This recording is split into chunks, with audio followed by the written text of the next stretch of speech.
তো মিস্টার, আপনি এখানে ইন্টারভিউ দিতে এসেছেন তাই তো? ইন্টারভিউ দিতে এসেছি নাকি আপনার বিয়ে খেতে? না না, আমার বিয়ে 5 বছর আগেই হয়ে গেছে। তো সব বাদ দিন, তাহলে ইন্টারভিউ নেওয়া যাক এবার। ওকে। তো মিস্টার, আপনার নাম কি? খোকা। খোকা কি? আরে স্যার, আমার নামই খোকা। আরে হারামখোর, টাইটেল কি? পদবী কি? ও, পদবী। পদবী হচ্ছে বাবু। পুরোটা একসাথে বলো। স্যার, শুনতে একটু খারাপ লাগবে না? যেটা বলছি সেটা বল। Okay sir, okay sir, okay sir. বাবু খোকা। আরে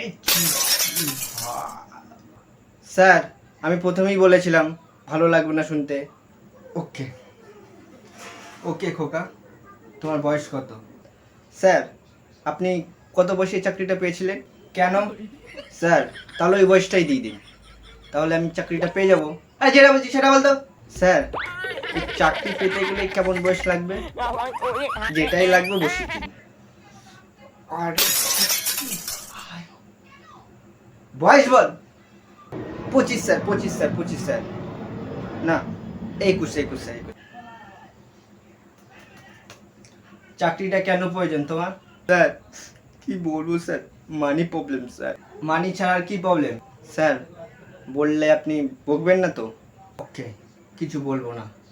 স্যার, গার্লফ্রেন্ডকে গিফট দিতে পারছি না স্যার, আর গার্লফ্রেন্ডকে গিফট না দিতে পারলে থাকবে না, সেই জন্য চাকরিটা খুব দরকার স্যার। বলে তোমার গার্লফ্রেন্ডকে গিফট দেওয়ার জন্য চাকরিটা প্রয়োজন? Yes sir, yes yes yes sir, yes. তাহলে তুমি এখন যাও স্যার, চাকরিটা পাবো তো স্যার? নাহলে আমার গার্লফ্রেন্ডটা থাকবে না স্যার।